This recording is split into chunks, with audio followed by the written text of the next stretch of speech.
Sejam muito bem-vindos ao quadro Enciclopédia dos Fanáticos, aqui no canal da FUT Fanatics. Aqui contaremos várias histórias e eu quero que você me acompanhe nessa jornada. Estamos em ano de Copa do Mundo, como vocês podem ver por aqui, temos a bola da Copa em mãos que você encontra no site da FUT, assim como essa camisa sensacional retrô da Itália. E hoje, para abrir esse quadro, eu contarei a história do jogo do século. Com certeza um dos maiores jogos da história das Copas do Mundo. Aquela Itália e Alemanha na semifinal da Copa de 70, no Estádio Azteca, um dos mais lendários, com certeza, da história do futebol, que já recebeu final de Copa e que naquele dia tinha mais de 102 mil pessoas presenciando um dos jogos mais espetaculares de todos os tempos, com direito à prorrogação e muitos gols. Eu vou contar tudo para vocês no vídeo de hoje. Então eu quero a sua companhia, já separa a sua pipoca, o seu refrigerante e vem comigo nessa jornada que começa hoje, agora. Vamos nessa?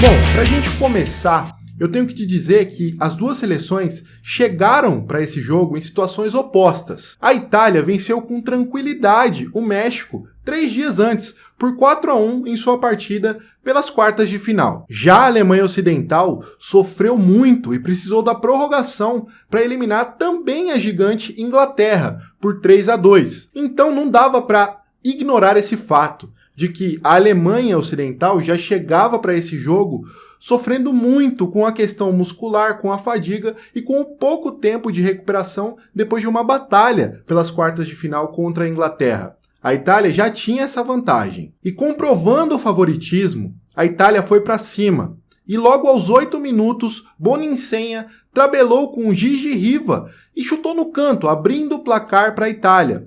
E a partir daí, a gente já imaginou o quê? Vai ser um passeio. A Itália está descansada, a Alemanha não se recuperou ainda, logo no início a Itália já mostrou sua força e vai ser uma semifinal tranquila relativamente. Mas é aí que a gente se engana.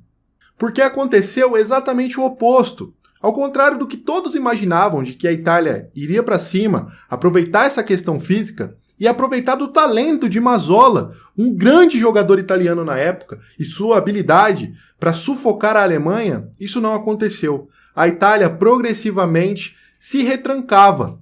E o ápice disso foi quando o treinador, retranqueiro por sinal, tirou Mazzola e colocou outro meio-campista para cadenciar o jogo. E com o ritmo mais lento, facilitou a vida da Alemanha. Porque pensa comigo, se eles estavam cansados, bastava diminuir o ritmo do jogo. E a própria Itália fez isso pela Alemanha. E assim eles conseguiram cadenciar a partida e administrar esse cansaço. E o treinador da Alemanha, Helmut Schön, muito inteligente, percebeu essa jogada falha da Itália e mudou o time. Trocou peças, trocou o posicionamento e principalmente a tática do time e fez com que o clube pressionasse ainda mais a Itália neste período do jogo. Então a Alemanha partiu para cima. Isso até acontecer o lance mais marcante daquela partida, que eu tenho certeza que você aí já viu essa imagem, talvez não saiba que é desse jogo, mas eu vou contar para vocês agora. Aos 25 minutos do segundo tempo, Franz Beckenbauer foi derrubado por cera na entrada da grande área. E na queda ele acabou deslocando o seu ombro direito. E como eram permitidas somente 2 substituições naquela época, ou ele sairia do campo e deixaria sua seleção sem um jogador, ou ele daria um jeito de imobilizar o seu ombro, mesmo todo machucado, e voltaria para o campo para dar o exemplo de profissional e a inspiração de dentro de campo de um líder que a seleção da Alemanha precisava. E foi o que ele fez. Ele foi à beira do campo, imobilizaram seu ombro com faixas, esparadrapos, e ele voltou, mesmo sem a mobilidade de uma peça extremamente importante do corpo, que é o seu braço, que afeta diretamente o equilíbrio, mas para dar o exemplo e jogar no sacrifício uma semifinal de Copa do Mundo. Kaiser, como era conhecido Beckenbauer, foi a inspiração que o time da Alemanha precisava para seguir nesse jogo. E eles seguiram e foram premiados. E aos 47 minutos do segundo tempo, quando o árbitro peruano Arturo Yamazaki já olhava para o relógio para terminar a partida, Grabowski cruzou para a área e o zagueiro Schnellinger, que estava lá já, naquele Deus nos acuda, último lance do jogo, o zagueiro já tinha partido para o ataque, finalizou de carrinho dentro da pequena área e empatou o jogo, cravando aí a prorrogação. Mais uma prorrogação para a Alemanha. E a prorrogação é um jogo à parte. E vale destacar que seria a segunda prorrogação duríssima contra um rival de peso em 3 dias para a seleção da Alemanha Ocidental. Mas os guerreiros foram lá e jogaram muito. Assim como a Itália, que foi brilhante. E fizeram aí, com certeza, a maior prorrogação da história do futebol. Pelo menos até agora. Em nível de emoção, em nível de importância e de talento. E vocês vão entender o porquê. Essa prorrogação caracterizou e nomeou esse jogo como o jogo do século XX. E eu concordo com isso, porque foi de fato espetacular. Foram os 30 minutos mais eletrizantes do futebol, com várias reviravoltas dentro da própria prorrogação, que fizeram com que as mais de 102.400 pessoas que estavam no Estádio Azteca naquele ano, naquele dia, naquele momento, sentissem que valeu a pena cada segundo vivido para estar ali, naquele momento. Aos 4 minutos da prorrogação, Libuda cobrou escanteio e Grabowski cabeceou fraco. O zagueiro Poletti ficou com a bola e recuou errado para o goleiro Albertozzi. Gerd Müller, o matador alemão, o centroavante, o grande nome da história da Alemanha talvez, aproveitou esse vacilo e virou o jogo para a Alemanha aos 4 minutos do segundo tempo da prorrogação. A Alemanha cambaleante, com Beckenbauer com o ombro fraturado. Histórico. Atrás do placar, a Itália foi com tudo para o ataque. Aos 8 minutos, Rivera cobrou uma falta. Hilde se atrapalhou completamente. E a bola sobrou limpa para o lateral Burgnisch encher o pé e empatar em 2-2. Até aí já era um jogo espetacular. 1-1 na prorrogação, fora 1-1 do tempo normal.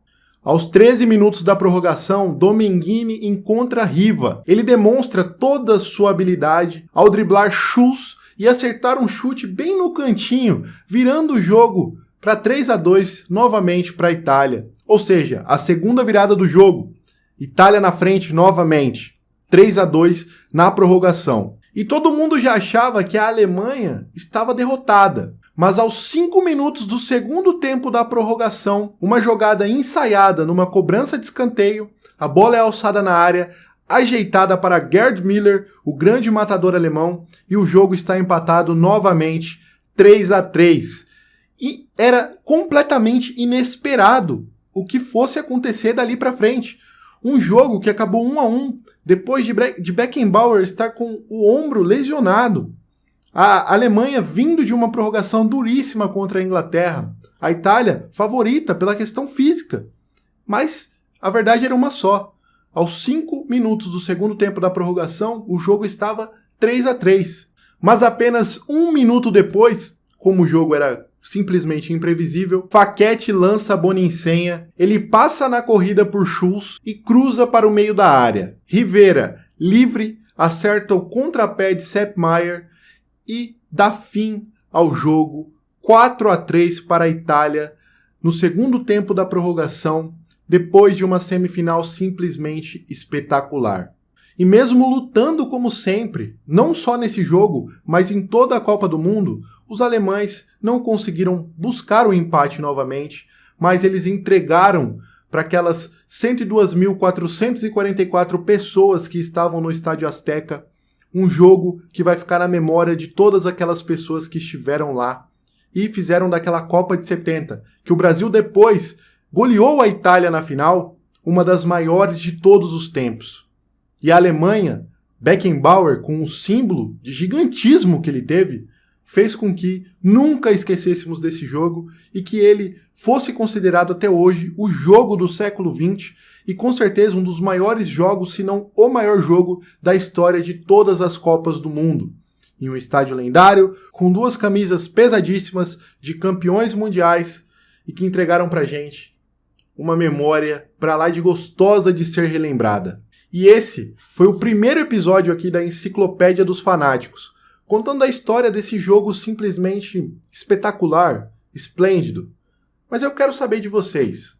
Tem mais algum jogo da história das Copas do Mundo que você quer saber como foi, o que aconteceu?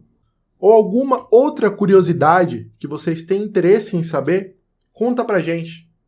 A gente vai ficar muito feliz em trazer essas informações para você. Já aproveita então, ativa o sininho aqui do canal da FUT Fanatics, deixa o like nesse vídeo e, muito importante, se inscreva no canal. Isso faz toda a diferença para o trabalho e eu tenho certeza que vocês vão gostar do que está por vir aqui no canal da FUT. Eu sou Bruno Oliveira, apresentei esse primeiro programa para vocês e espero encontrar vocês em breve aqui. Tamo junto e até a próxima.